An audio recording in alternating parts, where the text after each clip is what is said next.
Saudara, Capres nomor urut 1 Anies Baswedan mengkritik program food estate yang saat ini tengah berjalan.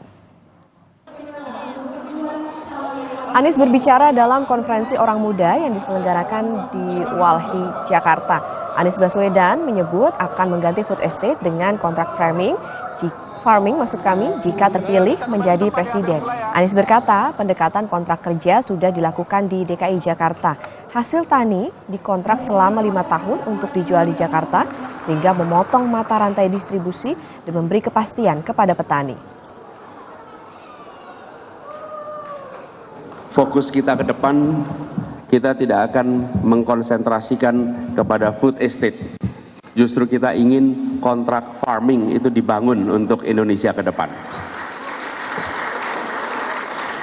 Mengapa food estate ini bukan menjadi opsi?